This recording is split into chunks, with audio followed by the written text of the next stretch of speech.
오늘은요, 저랑 정말 단짝이에요.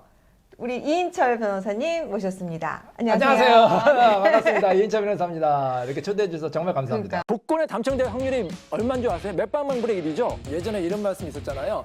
콩 한 쪽도 나눠 먹는 사이다.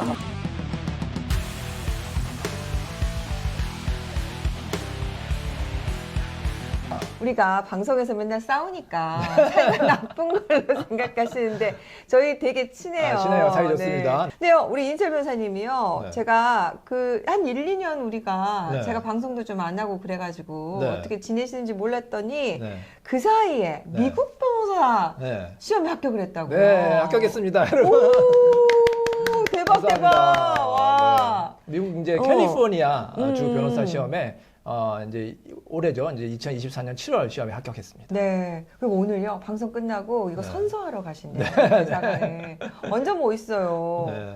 아니, 제가 변호사님을 안 지가 우리가 2010년에 처음 아, 벌써 그렇게 됐나요? 미워도 다시 한번 네. 그죠? SBS 그 추운데 막 플러스. 그래, 그래 기억나요? 남양주 얼마나 추웠어요. 그때 그래가지고 법정에서 둘이 이제 변호사 양쪽 해가지고 싸우는 네. 거 했잖아요. 맞아요. 어찌나 얄밉던지. 왜요? 아니 나는 그냥 갔는데 자기는 맨날 뭐 이런 거 준비해오고 막 소품 챙겨오고 이러고 막 거기서 막 싸대기 때리는 걸 시연하지를 않나. 네, 네. 이래가지고 작가님들한테 인기가 짱이었어요. 그래서 내가 정말 저 변호사님은 얼굴도 잘생겼는데 저렇게까지 하니까 정말 얄미워 죽겠다 이랬는데 제가 그때 많이 배웠죠. 우리 어. 양성 변호사님이 또 여러 가지 또 알려주셔서 저렇게 이제 해야 되는 거. 사실 우리 양성 변호사님이 제 솔직히 말씀드리면 롤 모델이에요. 진짜요? 롤 모델이 있잖아. 이제 어. 롤 모델이 있는데 어떻게 보면 저보다 이제 선배님이시고 이제 분야도 이제 같잖아요. 그래서 양 변호사님처럼 저도 되고 싶다. 또 요즘에 또 좋은 일도 이렇게 많이 하시고 그래서 우와. 인생의 롤 모델이다. 그래서 양 변호사님이 이제 하시는 대로만 계속 따라할 겁니다. 우와, 네. 또 우리 대이인철 변호사님께서 네. 이렇게 얘기해 주니까 전 정말 영광이고요. 그럼 나한테 계속 잘해. 알겠습니다. 잘해야죠. 네. 오늘 또 제가 네. 출연료를 그래도 많지 않지만 조금 드리겠다고 했더니 저희 칸나위에서 이렇게 우리 후원해 주시고 당연히 기부해야죠. 네. 제가 또 양 변호사님을 존경하는 이유 중에 하나가 이 칸나 같은 정말로 와 저도 이제 막연하게만 생각했거든요. 이런 거를 좀 했으면 좋겠다. 근데 생각하는 거랑 실천하는 건 다르잖아요. 근데 실천까지 하시고 정말 이렇게 어려운 또 우리 친구들을 위해서 좋은 일을 하시는 거 보면서 정말 존경스럽고 앞으로 나도 좀 본받아야겠다 이런 생각 많이 하고 있어요. 제가 이제 우리 변호사님을 보면서 나이 들어서 참 멋있게 잘 나이 들어간다. 사람이 이렇게 잘 여물어 간다. 이런 느낌이 진짜 들어요. 우리가 태어난 게 어떻게 보면 여러분 기적이거든요. 여러분 이 생명을 소중하게 생각하셔야 돼. 내가 진짜 한번 생각해보세요. 이 확률 로또에 당첨되는 확률보다 100배, 1000배, 억만 배 더 당첨되기 힘든 확률 우리가 태어난 거 아닙니까? 맞아요. 그러니까 이걸 소중히 생각해야 되거든요. 그럼 내가 이 사회에 태어나서 정말로 의미 있는 일을 해야겠다. 저는 특히 네. 이제 젊은 분들이 이런 생각을 꼭 좀 가지셨으면 좋겠어요. 그래요. 근데 이렇게 정말 변호사님을 오늘 이제 모셨으니까 그래도 또 듣고 싶은 게 있어. 네. 공부법이 네. 좀 궁금해요. 그러니까 오늘 공부법 얘기해볼까요? 네. 그러니까 학생들의 공부법과 우리 같은 이제 중년 나이의 공부법은 다른 것 같아요. 제가 건망증이 있지 않았죠? 어저께 공부하고도 오늘 되면 까먹거든요. 맞아. 네. 그렇죠. 뭐 전화번호도 까먹고 하는데 이거를 어떻게 더군다나 이제 변호사 시험이면 사실 이제 한국 변호사 시험도 어렵지만 미국 변호사 시험 어떻게 보면 저는 처음에 한국 변호사보다는 쉽겠지 이런 생각을 했거든요. 만만치 않아요. 절대 만만치 않습니다. 영어를 잘했어요? 영어를 잘하지도 않았어요. 근데 그렇게 도전을 한 거야? 제가 이제 왜 도전했냐면은 뭔가 좀 약간 매너리즘에 빠졌다고 할까? 뭔가 이제 삶의 목표가 있어야겠다. 그런 생각을 해서 뭘 할까 고민을 했어요. 그래서 뭔가 하려면은 자격증이 필요하잖아요. 우리가 변호사 자격증을 이제 땄듯이 뭔가 자격증을 좀 도전해야겠다 생각한 게 처음에 CPA를 좀 도전하려고 했거든. 진짜. 근데 CPA는 쉽지가 않고 안 어울려. 숫자만 가도 안 어울려서 뭐 할까 하다가 그때 왜 우리 라디오 나왔을 네, 때 그때 토익 공부할 때요. 했잖아. 근데 영어를 안 하니까 영어는 다 이제 까먹은 거예요. 그래서 영어 공부 다시 시작해서 토익 공부부터 시작했어. 처음에 아무것도 준비 안 하고 봤는데 600점대가 나온 거야. 600점대는 별로 좋은 성적이 아니거든요. 근데 공부하니까 700점대, 800점대 이제 중반까지 공부하니까 되더라고요. 영어도 몇 개월이나 재밌고. 걸렸어요? 한 6개월 정도 영어 기초 과정을 하고 그다음부터 본격적으로 미국 바하 시험 준비를 해서 한 바시험을 제가 이제 한국 사시도 3번째 붙었고 바시험도 3번째 붙었어요. 중간에 저 기억에 너무 어려워서 포기할까 봐요. 그 얘기도 한번 했었잖아요. 너무 어려워서 이제 한 2번째 정도 시험 보니까 이게 너무 어렵더라고요. 영어도 이제 힘들고 또 미국까지 가서 봐서 힘든데 아 그래도 아까운 게 있잖아. 또 우리가 빨리 노하우 좀 그러니까 방출해봐요. 오기가 제일 중요한 것 같아요. 뭐 아시겠지만 첫 번째는 오기가 있어. 내가 한번 도전한 거는 끝까지 밀어붙여야 돼. 여러분 포기하지 않으면 누구나 다 좋은 결과 나올 수 있는 이거 정말이에요. 내가 끝까지 가면 된다. 중간에 시험이라든지 자격증 같은 거 안 하신 분들 뭐냐면 대부분이 포기하기 때문에 그런 거예요. 포기하고 싶은 마음이 누구나 있거든. 하기야 저도 사법시험 1차를 6번 만에 붙었어요. 6번요? 그러니까 2배지. 3번 만에 붙은 거예요, 그러면? 그렇죠. 네. 2차 바로 붙으시고. 2차는 한 번에 붙고. 네. 그러셨구나. 그만큼 힘든 시험인데 주변에 제 친구들도 보더라도 이제 끝까지 뭐 사법시험이라든지 변호사 되겠다고 하시는 분들은 거의 다 된 것 같아요. 물론 안 되신 분도 있죠. 하지만 중간에 포기하신 분은 결국 안 되잖아요. 그러니까 여러분 결코 포기하지 않으시고 내 꿈 목표를 향해서 나가시는 게 제일 중요하고 그다음에 구체적인 방법론이 있겠죠. 어떻게 이제 공부해야 되는지. 그러면 첫 번째는 일단 포기를 안 해야 되는데 그러면은 그 토익 시험에 한 800점대 되면 할 만한 시험인 거예요? 예, 한 800점대 되면은 이제 미국 변호사 시험 볼 수 있어요. 왜냐하면 그것도 이제 어느 정도 리딩이 돼야 되고 그다음에 또 라이팅이 있어야 되거든. 어느 정도 영어의 그 기본 잡혀 있어야 되는데 내가 영어를 정말 네이티브처럼 잘할 필요는 없는 것 같아. 더 중요한 건 사실 그 내용이거든요. 법률적인 내용인데 우리 변호사는 또 법을 아니까. 서면을 읽어내야 네, 되니까. 그런 건 좀 유리한 것 같아요. 그래서 법대 출신이라든지 법학을 공부하거나 뭐 변호사 같은 분들은 충분히 미국 시험에 좀 도전할 수 있다 이런 생각이 듭니다. 보통 이제 평균적으로 몇 번 정도 시험을 보면 합격을 해요? 제가 보기에는 한 2-3번 정도? 많으면 5번 정도 보시면은 충분히 합격할 수 있는 시험이다 이런 생각이 드네요. 캘리포니아가 어렵다고 캘리포니아가 하잖아요? 제일 어려워요. 사실. 그죠? 캘리포니아가 보통 2월 같은 경우에는 합격률이 30%밖에 안 되고 7월 같은 경우 50%인데 다른 주는 60에서 70%거든요. 그만큼 이제 어려워서 제가 중간에 유혹이 좀 있었어. 이거 좀 쉬운 줄로 좀 가고 싶다. 너무 힘드니까. 근데 안 바꾸기 잘한 것 같아요. 왜냐하면은 여러분도 자격증이라든지 시험 공부할 때 조금 시험이 쉽거나 좀 붙기 쉬운 쪽으로 유혹이 느끼는 경우 있잖아요. 안 바꾸는 게 좋은 것 같아요. 왜냐하면 공부하던 게 있잖아요. 근데 캘리포니아 주법 하다가 또 다시 다른 주 하려면 새로운 공부도 해야 되고 그다음에 또 내가 의지가 있기 때문에 조금 어려워도 그 길로 가셔야 돼요, 여러분. 이게 뭐 전공별로 과목이 달라요? 아니면 그냥 바시험은 과목이 똑같아요? 똑같은 거죠. 캘리포니아주 이제 객관식 과목이 있고 뭐 주관식 과목이 있고 10과목이 넘거든요. 그거를 이제 다 똑같이 보는 거예요. 근데 이제 재밌는 건 뭐냐면 객관식은 과목이 정해져 있어요. 근데 주관식은 어느 과목에서 나올지 몰라. 우리 사법시험은 딱 정해져 있잖아. 여기서 12개 중에서 한 5개가 나오는데 어느 과목 나올지 모르니까 다 공부해야 되는 거예요.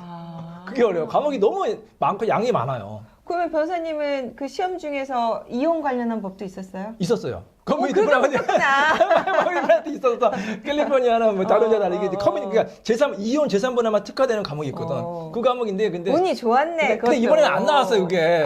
지난번 그래. 제가 안 됐을 때 나왔는데 그게 재밌었던 것 같아요. 한국법과 비슷한 거. 이건 비슷하구나. 다른 것도 이렇게 다르구나. 재밌게 공부하면 되거든요. 맞아요. 저도 신탁 공부하니까 네, 신탁 그러더라고요. 맞아요. 근데 변호사님 이제 그러면 미국 변호사 자격증을 따잖아요. 네. 그럼 미국에서 이제 활동을 하려면 전문 분야가 있어야 되잖아요. 이 미국은 디볼스 상소 이게 다 구분이 돼 있더라고요. 그럼 본인이 우리나라 똑같아요. 전문 분야로 해도 되고 뭐 제너럴하게 다 해도 상관없습니다. 그건 상관없어. 네, 다 상관없어요. 그래, 그럼 우리 같이 사무실을 우리 미국에 하나 냅시다. 캘리포니아에. 좋죠. 캘리포니아 날씨도 좋고. 그렇군요. 아니 변호사님께도 여쭤보고 싶어요. 그 세 자녀를 서울대 합격한 많은 분들이 그 비법을 또 궁금해하실 것 같은데 비법이 뭔가요? 근데 자녀 키우는데 비법은 진짜 없다고 그래도 생각을 해요. 제일 내가 생각하기에 내가 잘했다 하는 거는 우리 애들한테 잔소리를 안 했다. 잔소리 안 한다? 보통 잔소리를 많이 하지 않나요? 공부해라. 저는 그걸 많이 존중했던 거. 그게서 우리 애들한테 뭐라고 얘기를 하면 엄마 왜 갑자기 잔소리를 하려고 하세요? 엄마 왜 갑자기 관심을 가지려고 하세요? 막 그랬던 부분이 좀 도움이 되지 않았을까. 우리 왜 같이 애들 나오는 프로그램 같이 했었나요? 근데 그러면은 많은 분들이 궁금해하실 것 같아요. 아니 그건 아이들이 뭐 철이 들어서 공부를 잘해서 그렇지 만약에 잔소리를 안 했는데도 계속 공부를 안 하고 놀기만 하면 어떡하냐 그런 걱정을 할 수가 있거든요. 전 솔직히 초등학교 3학년까지는 엄청 약간 훈육에 가까울 정도로 좀 엄한 엄마였던 것 같아요. 그래서 어차피 우리 애들이 이제 일하는 엄마잖아. 그러니까 어차피 제가 보살펴주지 못하잖아요. 그럼 저는 그게 애들 팔자다. 이렇게 생각을 하고 애들이 적응을 해야 된다. 그럼 그 적응을 하려면 초등학교 때 자기 일은 자기가 하라는 거 습관을 좀 키워야 된다 해서 사실은 우리 애들한테 기억에 제가 그때까지는 굉장히 무서운 엄마. 근데 그 이유는 허당 엄마. 좀 이렇게 초등학교 구분이 좀 때까지. 지었던 것 같아서 음. 나중에 비법은 저도 한번 네. 찾아보려고요. 어떤 점에서 제가 잘하고 못했는지 나중에 공유. 아, 그럴까요? 네, 알겠습니다. 아니 근데 변호사님 공부를 시작한다고 했을 때 사모님은 어떻게 찬성을 했어요? 그러니까 예전에 음. 그 사시 공부한다고 했을 때 주변에서 좀 걱정도 많이 했잖아요. 음. 그 워낙 사시가 어려우니까. 근데 이번에는 내가 미국 변호사 해볼게 했더니 주변에서 다 믿어주는 거야. 아. 너는 할 수 있어. 한번 사법시험에 합격한 사람이니까 음. 믿어주는 거야. 그러니까 이 믿음이 너무 고맙더라고. 그러니까 내가 또 중간에 포기하면은 그 사람들한테 실망을 주는 거잖아요. 그러니까 그 사람들 그 신뢰에 내가 저버리면 안 되겠다. 계속 공부할 수 있게 됐거든요. 그러니까 여러분 혹시 나중에 합격하고 나서 깜짝 발표해야지 그러지 마세요. 미리 얘기하세요. 가족과 친구들한테 미리 얘기해야지만 좋은 게 뭐냐면 그분들한테 어떻게 보면 양해를 미리 구해야 될 경우가 많거든. 그래서 가족 모임이다. 내가 얘기를 안 하면 안 가면 서운해할 거 아니에요. 친구 결혼이다, 생일이다. 안 가면 야, 쟤 왜 안 오지? 서운해하는데 미리 밝히면 다 양해 익스큐즈가 되거든요. 그러니까 미리 널리 알리셔야 돼. 그래야지 내가 또 책임감도 커지고 그 사람들이 도움을 받을 수 있으니까 꼭 널리 알려주시기 바라고요. 그 다음에 나이는 여러분 진짜 결코 숫자에 불과합니다. 얼마든지 충분히 제가 이 나이에도 그 어렵다는 미국 캘리포니아 변호사실 합격했잖아요. 내가 중년이다? 충분히 가능합니다. 이 기억력이 좀 젊은 사람들보다 떨어지는 건 어쩔 수 없지만 다른 방향으로 많이 커버될 수 있는 게 뭐냐면 저 같은 경우에도 공부하면서 이 기억력이 예전 같지 않잖아요. 그래서 많이 이제 그 좌절한 경우도 있는데 이런 쪽으로는 제가 좀 위안을 삼았던 건 뭐냐면 나는 경험이 많다. 사회 경험이 많으니까 이런 경우에는 케이스는 내가 이런 사건을 했었지 비슷하다. 우리나라 판례도 비슷하지. 우리 인생 경험이 있잖아요. 그거를 공부에 접목시키는 거예요. 그리고 재미있게 공부를 했거든요. 스터디도 하고. 그래서 내가 충분히 나이가 많아도 얼마든지 할 수 있다 이런 생각이 듭니다. 그리고 하나 팁을 드리면 제가 이제 그 공부법 할 때 어떻게 공부하느냐 구체적으로 핸드폰을 가져왔는데 이걸 보이시나요? 네. 이게 다 스터디한 거거든 제가. 매 주말마다 다른 사람 쉴 때 토요일 일요일마다 나와서 사무실에 나와서 공부를 한 거예요. 혼자 이렇게 적어보는 거요? 같이 스터디 하는 스터디 사람들 멤버들이랑 제가 같이. 이제 강의를 하는 거죠 이렇게. 강의를 하는 거를 영상으로 찍어가지고 계속 이걸 반복을 하는 거예요. 복습을 열심히 했다는 복습, 거네. 반복. 결국 반복밖에 없어요. 이렇게 암기하기가 힘드니까 결국 암기하는 것을 계속해서 이게 현출을 해야 되거든. 그러면 반복을 할 수밖에 없다. 그래서 여러분 눈으로 하는 공부도 중요하지만 귀로 하는 공부는 저는 굉장히 추천하거든. 뭐 우리가 지하철 타고 갈 때, 뭐 밥 먹을 때 그런 시간에 사실 공부하기 어렵잖아요. 계속 듣는 거예요. 맞아요. 그렇게 풀로 돌리면 결국에는 이게 내가 합격하는 수준까지 다르면 합격할 될 수가 있는 거죠. 이게 첫 번째 방법이 저는 굉장히 중요하다고 생각을 하는데 네. 마찬가지로 문제를 풀어서 엄마한테 설명을 좀 해줄래? 엄마 이거 잘 모르겠는데 그건 무슨 말이야 해서 아이들에게 설명을 해주게 하거나 맞아요. 스스로 아이도 친구들한테 사실은 친구들이 모르는 문제를 모를 때 설명해주면 사실은 더 똑똑해지는 애는 설명해주는 애. 맞아요. 그러니까 내가 이걸 맞아요, 얘기해준다고 내 지식을 그 아이한테 전해주고 그 아이가 내 지식을 훔쳐가는 게 아니라 내가 더 자기 똑똑해지나. 맞는 말씀. 그래서 수학 강사님들만 똑똑해지는 거예요. 수학 강의를 맨날 계속 하면 하니까, 맞아요. 강사들은 더 계속해서 업그레이드 똑똑해진대. 되고. 그래서 수학 강사를 10년 하면 내가 이렇게 똑똑했나 할 정도로 수학을 정말 더 잘하게 그렇겠죠. 된대요. 그러니까 맞아요. 이게 공부하는 거하고 설명하는 거하고 완전히 다른데 변호사님이 그 방법을 남에게 하셨네. 설명할 수 있으려면 본인이 충분히 맞아. 100% 이해를 해야만 설명할 수 있고 또 어. 설명하는 과정에서 정리가 되고 맞아. 또 그 설명한 거를 이렇게 기록을 남기면 복수까지 되는 맞아. 거잖아요. 일석삼조라는 거죠. 이 복습하는 거는 굉장히 중요하다. 맞습니다. 그 이게 보면 공부법이라는 게 어떻게 보면 그렇게 대단한 대단한 거 아니에요. 다 아는 건데 이걸 누가 또 실천하느냐. 맞아. 그거죠. 그런 점이 있는 것 같습니다. 우리 사모님은 변호사님이 사법시험 할 때도 뒷바라지한 걸로 유명하지 않아요?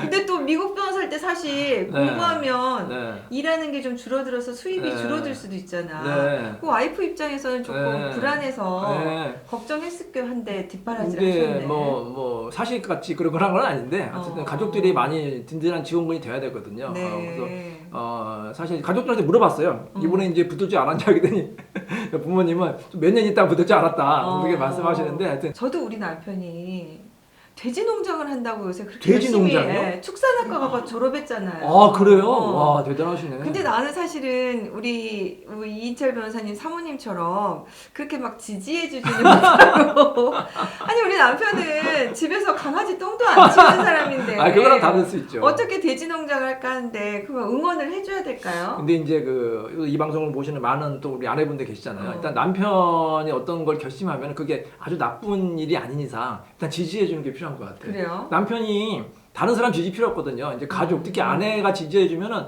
그게 충분히 성공할 수가 있고, 설령 하다가 좀 안 된다 하더라도 그래도 아내가 지지해줬기 때문에 좀 괜찮은데, 아내가 계속 반대하면은 또 부부싸움 나거든. 내가 반대했으니까 왜 근데 했어? 우리 남편이 맨날 자연인만 봐요. 아, 맞아. 근데 저도 많이 봤어요, 옛날에. 자연인만 보는데 네. 자기는 집에서 설거지도 못하고 밥도 네. 못하고 아무것도 못하거든. 근데 네. 내가 보기에 자연인 가서 살면 굶어 죽을 것 같아. 그러니까 반대하는 거지. 네, 근데 그냥 놔두세요. 놔두시면 그냥 본인이 뭐 잘하면 좋고, 만약에 혹시 좀 하시다가 이거 아니다 하면 본인이 스스로 오시거든. 근데 아내가 맞아요. 뭐 반대하지 마시고 일단 지지를 해주는 게 좋을 것 그 같아요. 선배님이 한 번 그래서 농막에 초대를 했어. 아, 그래서 네네. 1박 2일 갔다 오더니 자기는 농막 가서 살을 못하겠다고 포기하긴 하더라고요. 그래서 제가 그럼 돼지농장 견학을 가서 일단 똥을 한번 좀 치워보고.